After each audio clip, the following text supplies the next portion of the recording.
Senator Cory Booker, Democrat from New Jersey, just did something that almost never happens in congressional hearings.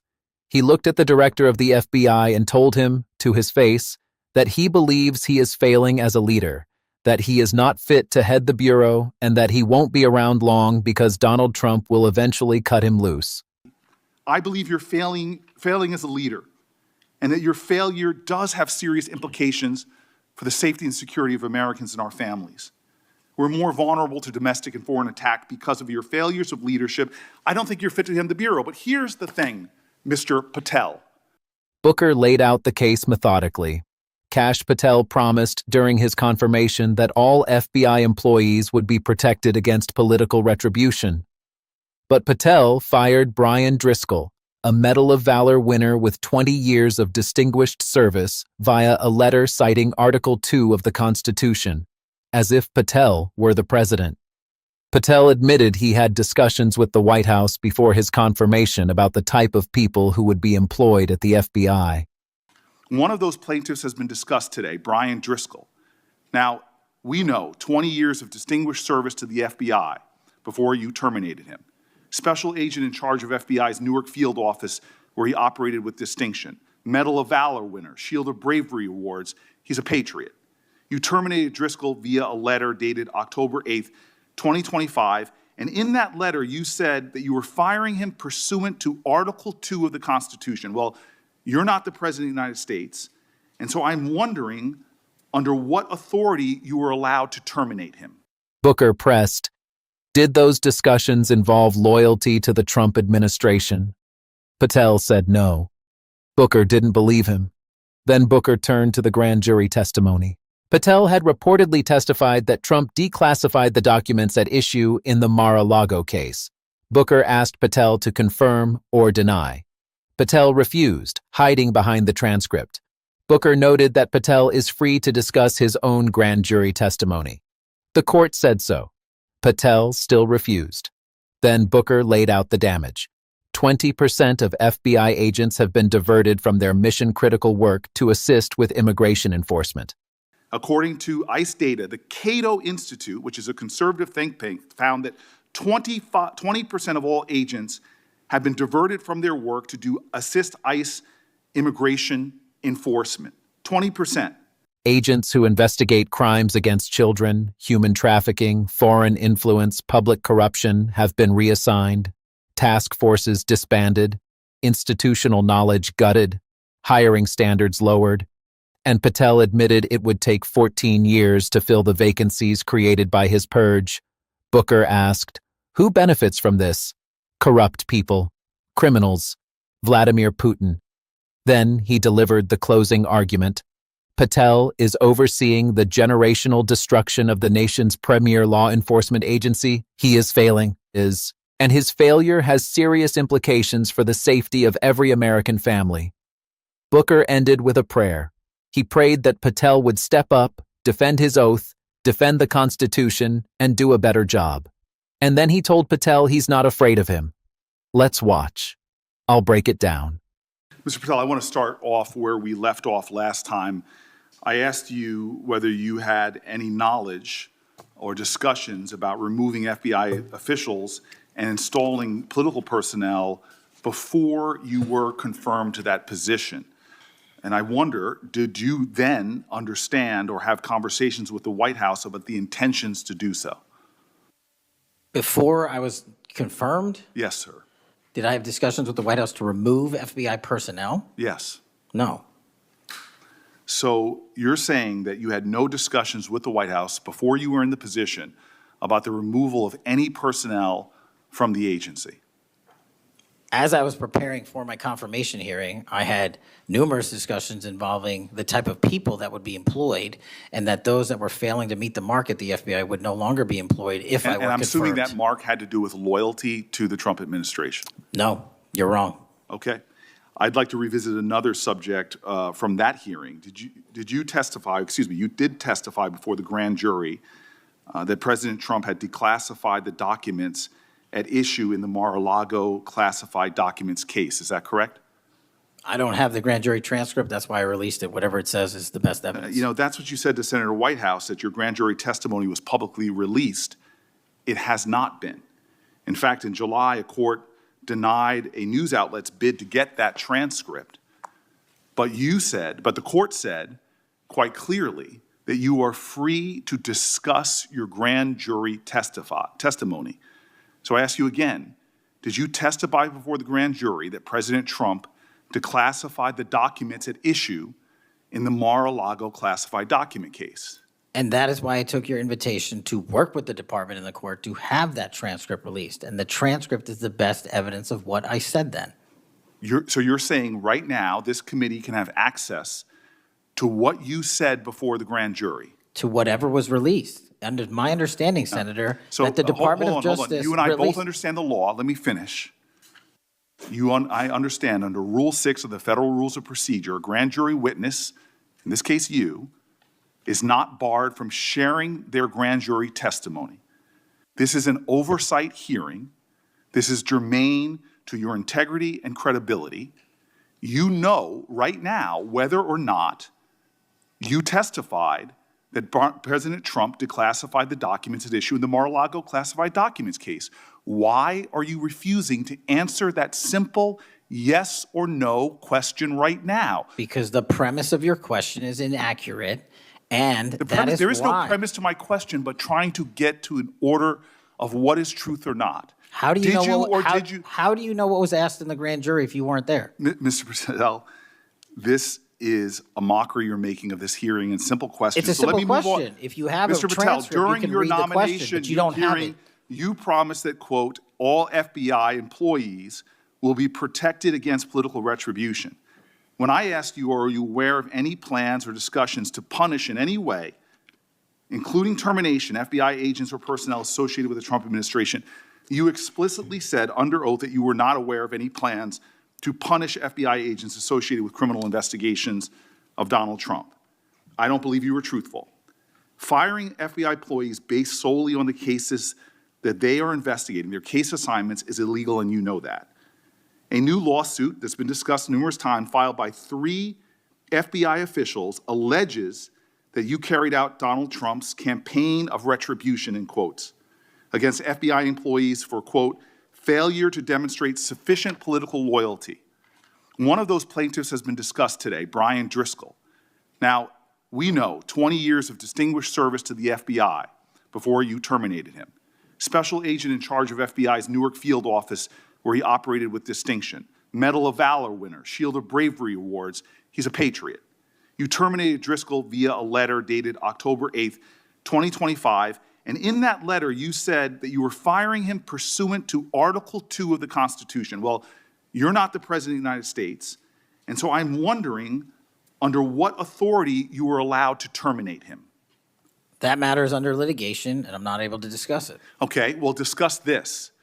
Did you have discussions with Stephen Miller about firing this particular person or about his continuance in the FBI?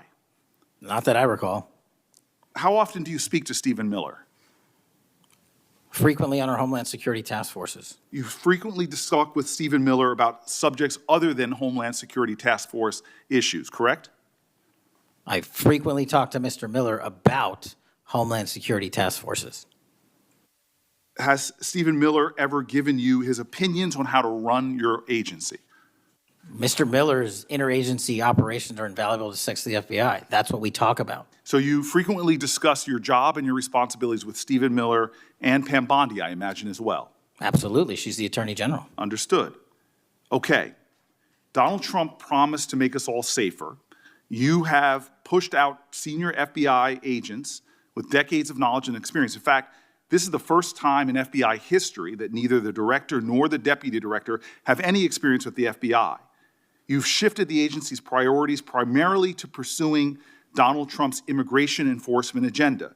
According to ICE data, the Cato Institute, which is a conservative think tank, found that 20% of all agents have been diverted from their work to assist ICE immigration enforcement. 20%. Part of this operation is the work of mass law enforcement who jump out of cars, snatch people off streets at churches, schools, and their jobs and hospitals.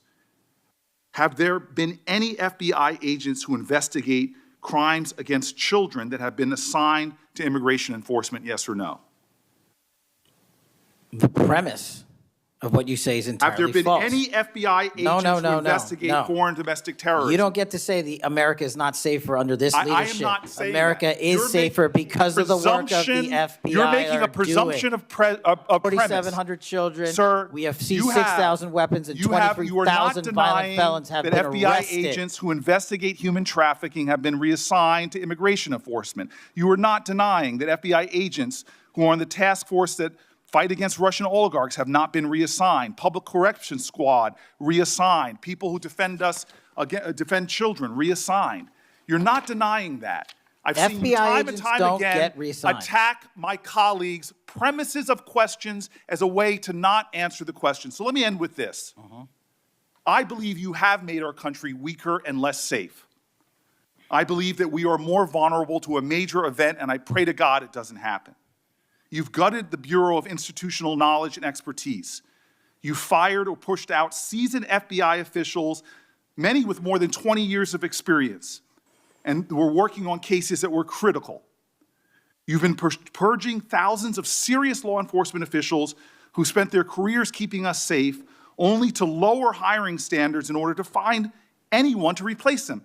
And shockingly, you admitted in this hearing to Senator Coons that it would take 14 years to fill the vacancies at your agency. Many are the result of your purge. 20% of FBI agents are doing low-level immigration enforcement instead of their mission-critical work. You've disbanded entire task forces that stop election interference, foreign influence, public corruption. And who benefits from this? Well, corrupt people benefit from it. Criminals benefit from it. Vladimir Putin benefits from it. And it really makes me wonder who you're looking out for. It makes me think we can't trust you as a nation. You swear to release the Epstein files, but now you're withholding the Epstein files. You claim that you have a suspect in a serious assassination. Whoops, then you don't have a suspect. You know nothing about plans to remove FBI agents, yet you're directly involved in those plans. In the words of an ex-FBI official, you are overseeing, and I quote, generational destruction of the nation's premier law enforcement agency. Mr. Patel, in just 8 months, you have assaulted the institutional integrity of the FBI. But I know FBI field agents. I've worked with them in Newark.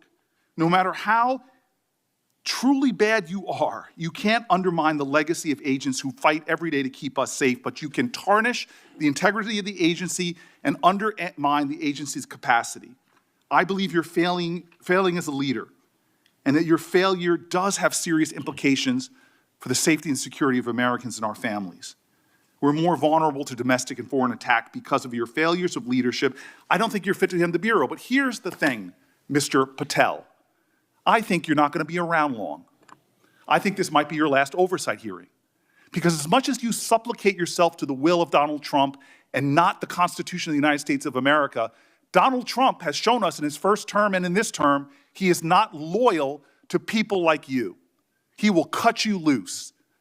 This may be the last time I have a hearing with you because I don't think you're long for your job. But I'm going to tell you this. I pray for you. I pray for you that you can step up and defend your oath, defend the Constitution, and do a much better job of defending this country. Thank you, Mr. Chairman. Do you want to say anything? Yes, sir. At this point? That rant of false information does not bring this country together. If you want to work on bringing this country, it's my time, not yours. My God. If you want to talk about dividing this country, it is my time. I follow you on your social media posts that tear this country apart. To address your falsehoods. Oh, you are an you can try all you want in this country. to not take responsibility for what you have said. Time. Sir, you're your making a mockery of this committee. Sir, you don't tell me my time is over. You the know people of New Jersey tell me what my time is. You can't lecture me. You can tell me my time's over. You may be in charge of the I'm not going anywhere. but I am not afraid of you, Mr. Chairman. I'm not afraid of you. Mr. Chairman, point of order. Senator Booker, I announced at the beginning of this meeting that this back and forth, talking over each other, doesn't work. And I said, if that happened, I asked Patel not to respond, and I was going to give him some time after the senator's time was up to respond. And he has the privilege to do that uninterrupted. Mr. So Chairman, one point of go order. ahead, Mr. I've Patel. watched him talk over us, and you've never once criticized him for us not even being able to get our questions out. Well, He has been rude and disrespectful to senator after senator. And when the senators were not giving him a chance to answer, I didn't stop the senator either. Go ahead, Senator. Thank you, Mr. Chairman. If the FBI, under my 7-month leadership, were failing this administration in this country, why do we have 23,000 violent felons arrested this year alone? A double increase from that time last year. Why is it that we have seized 6,000 weapons? Why have we found 1,500 child predators and arrested them? Why have we 300 human traffickers in jail? Why have we found and identified 4,700 children? Why have we seized 1,600 kilograms of fentanyl, enough to kill a third of the American public, a 25% increase alone from last year? 88,000 kilograms of cocaine seized, 7,000 kilograms of meth seized, and that's just on our criminal operations in summer heat. How is it possible that we are taking 8 kilograms off the streets of the cities in New Jersey and preventing the deaths of 607,000 people this year alone, a failure of the FBI and my leadership? How is it that we have counterintelligence arrests already this year exceeding the numbers from the entirety of last year? 33% increase in PRC, 83% in Russia, 60% in the CI space as it relates to Iran, and we haven't even talked about CT, the southern border, the northern border. Before Senator Cruz, I kind of feel like a broken record today. All this interest in FBI termination, yet my colleagues showed no intent or interest in when my whistleblowers suffered retaliation over the past years, particularly the past 4 years. Indeed, one whistleblower has alleged that Brian Driscoll's insubordination, whether an agent is on a hot button case or not, they ought to be held accountable for misconduct and weaponization. There is a moment in this hearing that should terrify every American who believes in the rule of law, and it is not Patel's evasions. It is not his refusal to answer about the grand jury testimony. It is not his admission that he discusses running the FBI with Stephen Miller. It is the letter. Patel terminated Brian Driscoll, a Medal of Valor winner with 20 years of distinguished service, via a letter dated October 8, 2025. And in that letter, Patel said he was firing Driscoll pursuant to Article 2 of the Constitution. Article 2 is the article that defines the powers of the president, not the FBI director, the president. Patel cited the Constitution as if he were the commander-in-chief, as if he had the authority to fire at will, without cause, without process, without accountability. That is not leadership. That is authoritarianism. That is a man who has confused his role as FBI director with something far more powerful. Booker started with the confirmation hearing. Patel promised that all FBI employees would be protected against political retribution. But Booker had receipts. A lawsuit filed by 3 FBI officials alleges that Patel carried out Donald Trump's campaign of retribution against employees for failure to demonstrate sufficient political loyalty. Booker asked Patel if he had discussions with the White House before his confirmation about removing personnel. Patel said yes. Booker asked if that mark had to do with loyalty to the Trump administration. Patel said no. Booker didn't believe him. Then Booker turned to the grand jury testimony. Patel reportedly testified that Trump declassified the documents in the Mar-a-Lago case. Booker asked Patel to confirm or deny. Patel refused. He hid behind the transcript. Booker noted that the court has said Patel is free to discuss his own grand jury testimony. Rule 6 of the Federal Rules of Procedure does not bar a witness from sharing their own testimony. Patel still refused. He said the premise of the question was inaccurate. He asked how Booker would know what was asked in the grand jury. It was a deflection, a dodge, a man who has something to hide. Then Booker laid out the damage. 20% of FBI agents have been diverted from their mission-critical work to assist with immigration enforcement. Agents who investigate crimes against children, human trafficking, foreign influence, public corruption have been reassigned. Task forces disbanded, institutional knowledge gutted, hiring standards lowered. And Patel admitted earlier in the hearing that it would take 14 years to fill the vacancies created by his purge. 14 years, a generation. Booker asked, who benefits from this? Corrupt people, criminals, Vladimir Putin. It is a devastating question because it forces you to think about the consequences of Patel's actions. Every agent reassigned to immigration enforcement is an agent not investigating a counterintelligence threat. Every task force disbanded is a task force not stopping foreign influence. Every experienced official fired is a repository of knowledge lost forever. And the people who want to do America harm are watching. They are taking notes. They are adapting. Booker then delivered the closing argument. Patel is overseeing the generational destruction of the nation's premier law enforcement agency. That is not hyperbole. That is a direct quote from an ex-FBI official. Patel has assaulted the institutional integrity of the FBI. He is failing as a leader. His failure has serious implications for the safety and security of every American family. And then Booker told Patel something that no one else in Washington will say to his face. He told him that Donald Trump will cut him loose. Trump is not loyal to anyone. He has shown that in his first term and in this term. He will use Patel and discard him. This may be Patel's last oversight hearing. Booker said he prays for Patel. He prays that Patel will step up, defend his oath, defend the Constitution, and do a better job.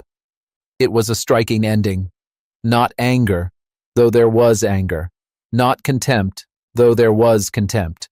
Prayer. A hope that the man who is destroying the FBI from within might somehow find his way back to the principles he swore to uphold. Patel's response was not contrition. He called Booker's statement a rant of false information. He accused Booker of dividing the country. He tried to pivot to statistics about violent felons arrested and fentanyl seized. But statistics do not answer the question of whether the FBI is being politicized. Statistics do not justify firing a Medal of Valor winner via a letter citing Article 2. Statistics do not explain why the FBI director discusses the running of his agency with a White House advisor who has no statutory authority over the bureau. The chairman gave Patel time to respond. Patel used it to defend his record. He listed the arrests, the seizures, the child predators caught. He did not address the core accusation. He did not deny that agents have been reassigned from mission-critical work. He did not deny that he fired Driscoll. He did not deny that he discussed the FBI with Stephen Miller. He did not deny that he cited Article 2 as if he were the president. He just talked. Booker yielded. The hearing moved on, but the image remains. A senator who is not afraid, an FBI director who is hiding, and a bureau that is being destroyed from within.